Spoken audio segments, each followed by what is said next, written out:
terlibat di semua film Avengers, empat-empatnya. Film pertama saya itu Iron Man. Iron Man 1, 2, akhirnya Transformers segala macam, dan ya terakhir ngerjain Rango.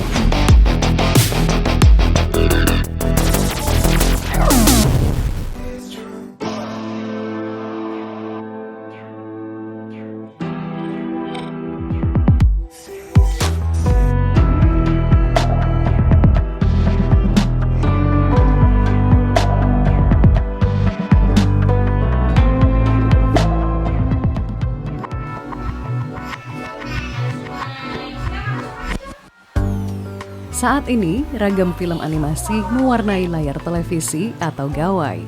Disukai segala usia, dari anak-anak hingga orang dewasa.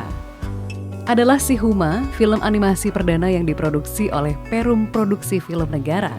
PPFN bekerja sama dengan UNICEF dan tayang di stasiun TVRI pada tahun 1983. Dunia animasi di Indonesia semakin berkembang, melahirkan para animator yang mampu menciptakan film animasi yang kreatif dan inovatif. Hasil karya yang lekat dengan kehidupan masyarakat mendapat tempat di hati, mulai dari anak-anak hingga orang dewasa, dan mampu bersaing dengan film animasi asal Jepang yang telah merajai dunia televisi di Indonesia.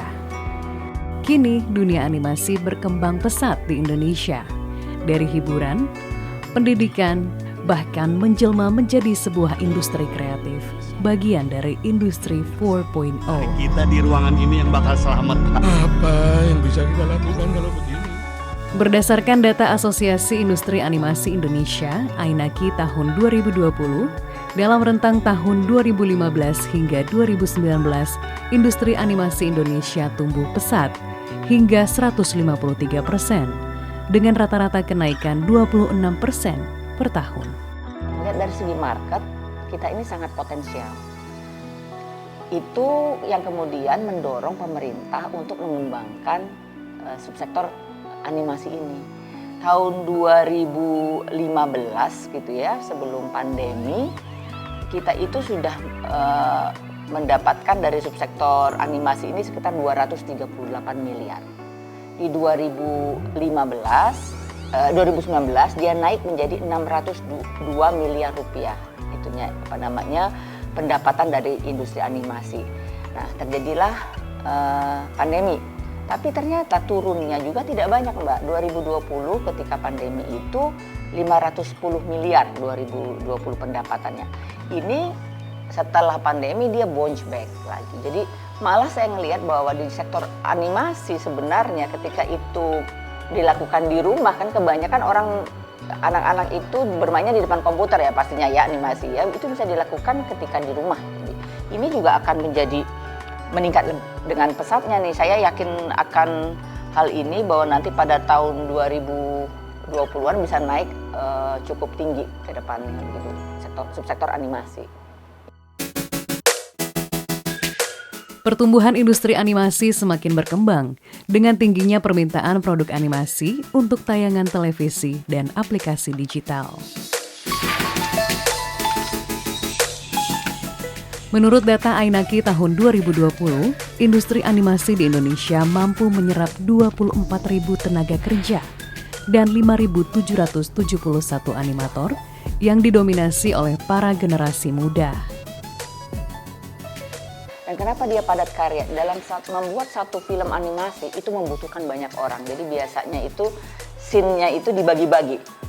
Kan mulai dari pertama proses membuat gambar awal sampai kemudian menggunakan komputer itu tuh membutuhkan berapa orang. Saya pernah melihat sebabnya ada dua tempat yang saya pernah melihat. Satu di Batam, saya lihat satu di Jakarta di studio salah satu TV yang mempunyai program animasi. Jadi itu membuat satu film itu bisa melibatkan sekitar 50 orang. Banyak menyerap tenaga kerja muda di Indonesia. Dan tadi kita bicara itu bukan hanya penciptaan lapangan kerja ya. Kalau saya ngelihat bahwa sektor animasi ini kaitannya erat sama entrepreneurship. Jadi mereka yang bukan hanya ingin bekerja tapi menciptakan lapangan pekerjaan sendiri. Kunci pengembangan industri animasi di Indonesia yakni meningkatkan jumlah dan mutu pendidikan animasi. Karena itu pemerintah mendorong pertumbuhan sekolah animasi dan juga studio animasi. Orang Indonesia itu ya animator paling handal. Kenapa saya bilang paling handal? Ya karena satu animator di Indonesia mampu mengerjakan modeling, texturing, mapping, terus animatic, bahkan rendering dikerjakan oleh satu orang. Sementara industri besar di Hollywood seperti Pixar gitu, Disney gitu, itu kan spesifik. Di Indonesia bisa semuanya gitu. Nah, oleh sebab itu kita dari pendidikan khususnya kalangan akademis ingin membuat situasinya lebih baik dengan cara ya kita membuka jurusan animasi di mana kita menjelaskan workflow animasi yang baik dan benar itu seperti apa.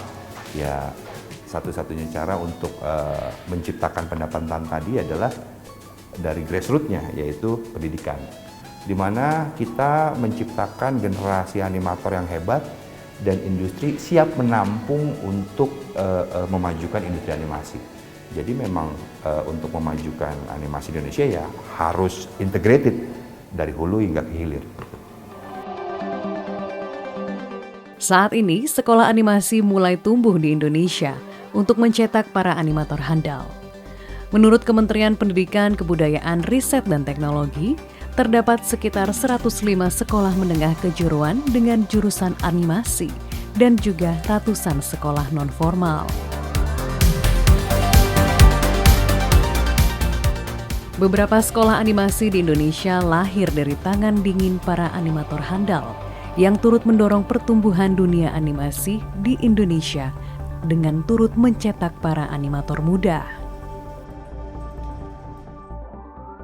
Adalah Roni Ghani dan Andre Surya, merupakan dua animator berprestasi Indonesia yang telah lama berkiprah dalam industri animasi internasional.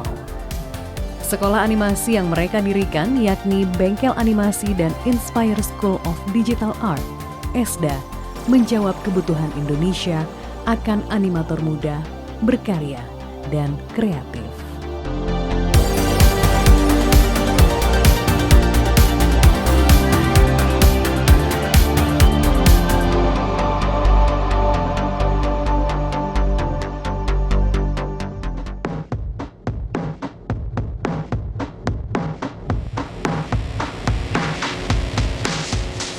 Inilah bengkel animasi yang didirikan Roni Ghani pada tahun 2014. Para siswa yang berpartisipasi dimulai dari usia 9 tahun hingga 30-an tahun, tekun mempelajari beragam teknik animasi, membuat karakter animasi dan mempelajari animasi 3 dimensi. Zulhemi, salah satu siswa di bengkel animasi, sangat merasakan manfaat keberadaan sekolah ini. Kini, ia memiliki kompetensi membuat karakter animasi seutuhnya. Sebuah ilmu yang dapat ia terapkan saat terjun ke dunia animasi kelak. Lebih ke arah membuat objek dengan cara yang benar. Misalnya sebuah gitar memiliki senar, memiliki badan, memiliki tekstur yang kayu, ya ada yang mengkilap, ada yang enggak.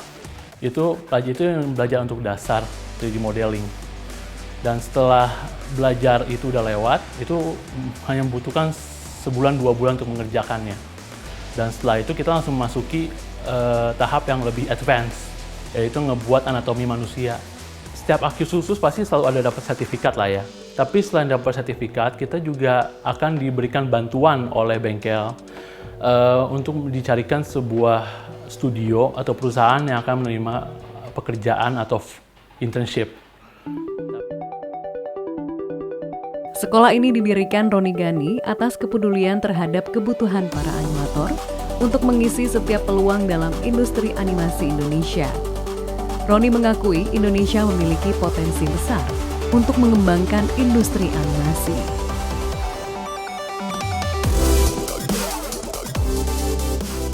Berbekal pengalaman yang ia miliki sejak tahun 2006 sebagai animator profesional dalam kancah industri animasi internasional, kini ia menyalurkan pengetahuan dan kemampuannya kepada generasi muda Indonesia.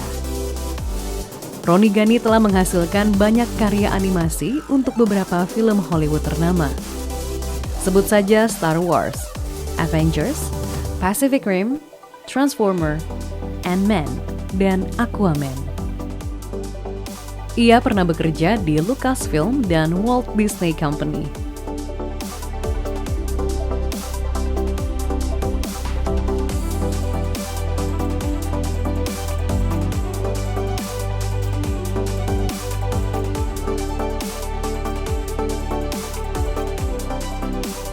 Baru sejak itu dapat kesempatan ke Lucasfilm Animation.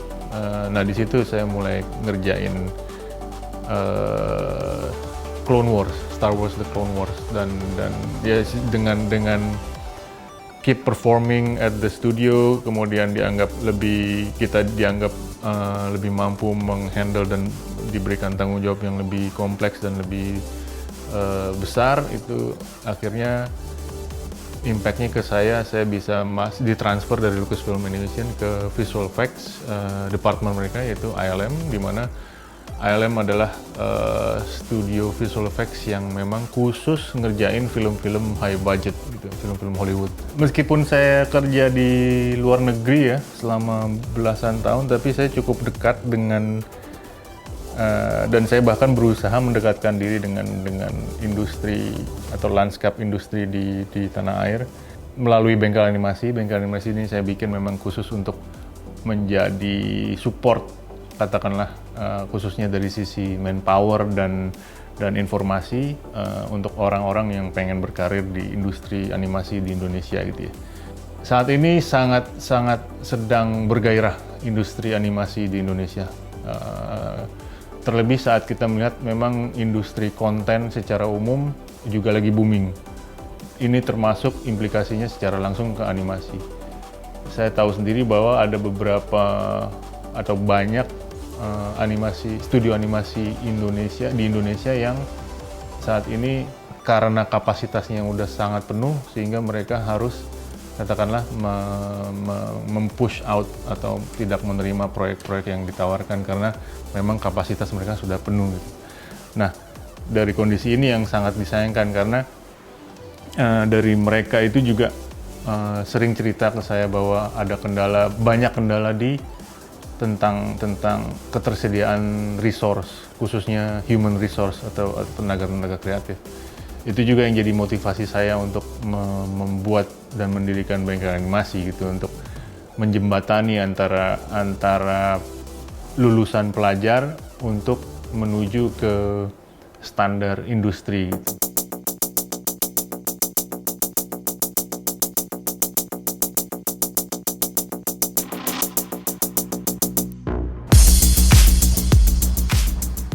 Serupa dengan Roni Ghani, animator berprestasi lainnya yang juga berhasil menorehkan karya animasi di kancah internasional adalah Andre Surya. Ia juga mendirikan sekolah animasi Inspire School of Digital Art, ESDA, pada tahun 2013. ESDA merupakan sekolah 3 dimensi animasi terbaik di Indonesia yang mendidik mulai anak, remaja, hingga dewasa untuk mempelajari teknik 3 dimensi animasi dan kemampuan teknik digital art.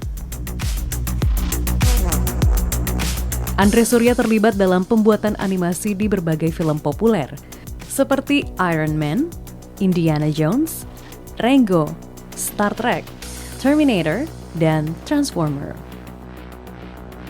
Ia juga kerap menjuarai beberapa kompetisi animasi. Sekarang di Indonesia proyek-proyek ini lagi ngantri masuk ya, karena dulu memang banyak di outsource ke Cina, cuman Cina sekarang makin mahal dan mereka udah jadi produsen. Maksudnya mereka kan udah negara maju ya, jadi udah punya IP sendiri, udah produksinya tuh udah gak di outsource di negara lain. Nah jadi makanya kenapa banyak proyek yang akhirnya jatuhnya ke Indonesia gitu, dan ini opportunity yang besar sekali gitu loh, dan akhirnya butuh banyak animator karena proyeknya banyak gitu. Makanya kenapa SD ini untuk bisa mengembangkan animator supaya menciptakan banyak lapangan pekerjaan gitu loh. saya gak heran kalau nanti di dunia dibutuhkan jutaan, ya. Saya ulangi ya, jutaan lapangan pekerjaan untuk animator, untuk orang 3D. Andre melihat potensi besar yang dimiliki oleh para animator tanah air yang eksis di dunia animasi internasional. Mereka memiliki daya saing tinggi dalam menghasilkan karya-karya epik animasi.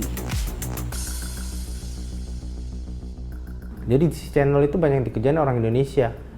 Jadi dari situ aja sebenarnya udah terbukti kalau orang kita itu ya bisa gitu loh. Jadi itu bukti nyata ya, bukti yang benar-benar karena kan kita kan bukti itu kan bukan dari kata-kata ya, dari hasil karya kan. Kalau hasil karyanya memang Pororo kita kajian di sini tayang gitu di seluruh dunia, berarti kan kualitas kita memang internasional gitu. Saya salah satu alasan saya balik ya karena saya percaya orang-orang Indonesia itu jago-jago. Kita ini secara gak langsung dapat proyek itu karena bantuan pemerintah sebenarnya, gitu loh. Jadi terima kasih banget ya untuk pemerintah udah membantu kita gitu kan, udah membantu kita untuk buka jalan lah sebenarnya untuk proyek. Karena kan waktu itu kita dapat proyek pertama kita yang akhirnya kita bisa jadi besar itu karena dulu ada pameran pemerintah di ISBSD itu untuk industri animasi Korea sama industri animasi Indonesia dipertemukan, akhirnya kita dapat di situ gitu. Melalui Inspire School of Digital Art (ESDA), Andre membuka peluang bagi para animator muda Indonesia untuk berkarya baik di industri nasional maupun internasional. Di mata Andre, setiap orang dapat menjadi animator berprestasi. Saya kan waktu itu merasa belum punya pengalaman kan kalau di bidang industri kreatif kayak animasi sama 3D modeling. Jadi kebetulan ketemu ESDA nawarin ini kayak kursus pelatihan gitu yang ada jaminan kerjanya. Jadi saya mikir ini kesempatan bagus. Dalam rangka semakin memperluas sebaran sekolah animasi di Indonesia, pemerintah juga membangun pendidikan dan pelatihan animator, salah satunya di Pulau Bali. Bali merupakan wilayah yang memiliki banyak animator muda handal yang mampu menciptakan karya-karya animasi yang fantastis.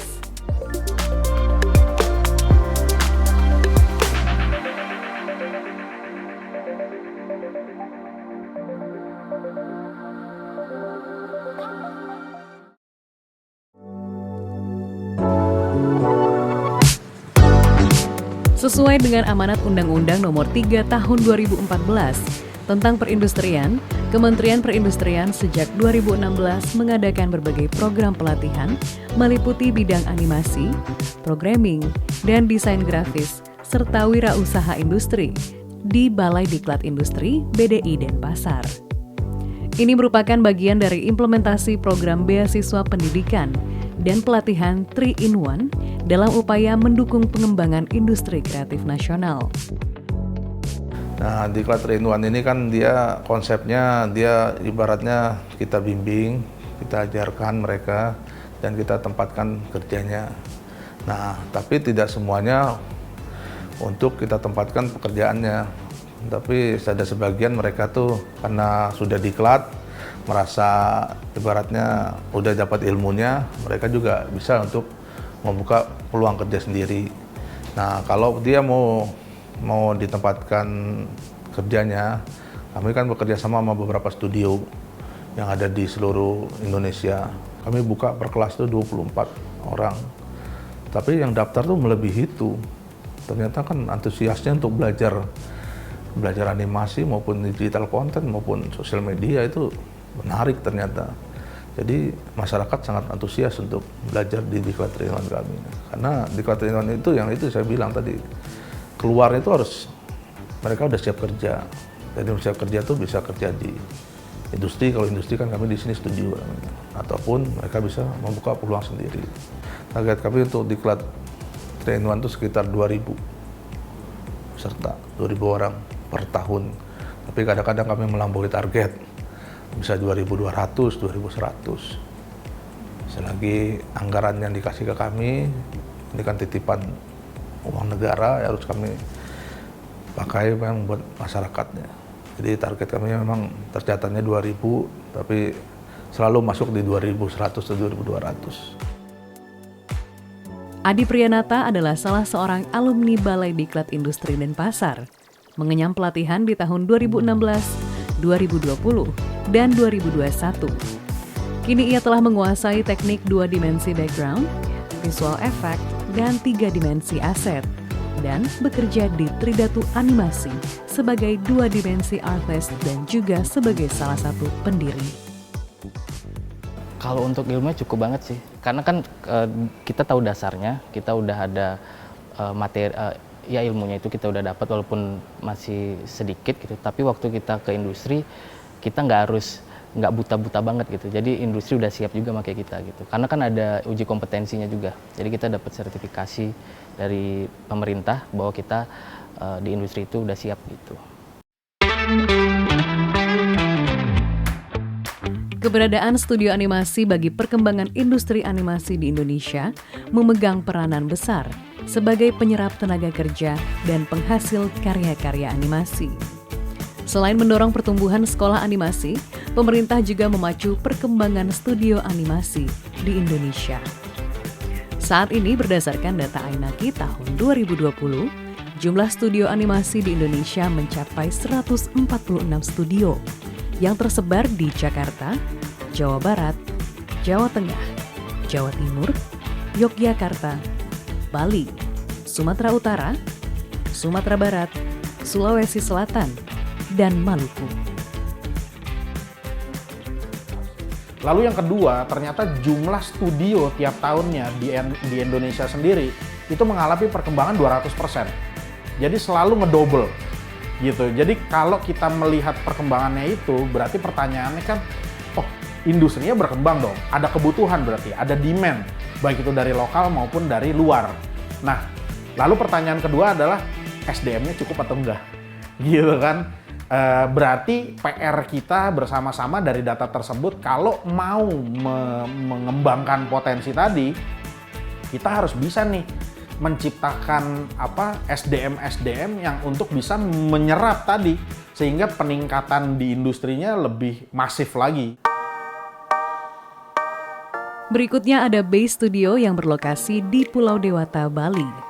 Base sendiri merupakan singkatan dari Bali Animasi Solusi Eka Karsa. Meski masih terbilang baru, animasi karya studio yang didirikan di tahun 2015 ini tidak bisa dipandang sebelah mata. Base bahkan membuat salah satu studio animasi asal Irlandia menjadi tertarik, dan akhirnya di tahun 2019, Base Studio pun diakuisisi oleh Brownback Films. Setelah diakuisisi oleh Brownback Films, sebagai studio animasi yang diakui secara internasional dalam menghasilkan serial anak-anak terkenal seperti Dog Next Door dan The Magic School Bus Rides Again yang tayang pada siaran Disney Junior.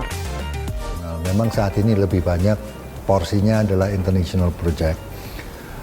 Untuk proyek lokal itu seumpamanya proyek Unyil yang kita lakukan pada tahun 2016-2017, bekerja sama dengan PPFN waktu itu, dan kami ditunjuk untuk melakukan produksi untuk petualangan si Unyil. Tetapi untuk proyek yang internasional kita sudah mulai sejak awal, yaitu kami mengerjakan beberapa proyek dari luar, antara lain itu ada Sonic Boom, lalu ada Vampirina, Angela Wishes, lalu juga ada Vampirina. Sebetulnya BDI, kerjasama kami dengan BDI itu sudah dilakukan sejak pendirian perusahaan ini, waktu itu tahun 2015.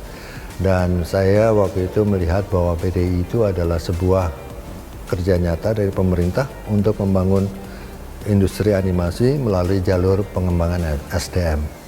Ini bedanya antara sebuah balai diklat dengan training center. Kalau di training center itu kita hanya mendidik hard skill-nya, tapi kita tidak memberikan pengalaman kerja nyatanya. Nah, yang kita lihat adalah ada kemungkinan bahwa untuk seseorang berkembang dengan cepat adalah memang dia harus terlibat di dalam industrinya. Kita tidak bisa pungkiri dari beberapa tahun yang terakhir ini pertumbuhannya sangat cepat. Sehingga ini yang kemudian menuntut pembangunan SDM-nya juga harus dipercepat. Semua itu harus dimulai dari pendidikan karena industri animasi ini sebagai sebuah industri tidak bisa berjalan di luar pipeline. Ada proses dan proses itulah yang harus kita bangun dari awal. Pemerintah terus berkolaborasi dengan berbagai pihak untuk memajukan industri animasi Indonesia.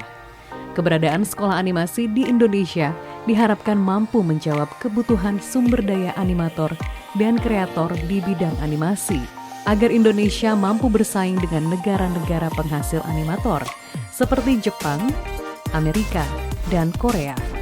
Menjadikan industri kreatif animasi tuan rumah di Indonesia dan berjaya di kancah internasional.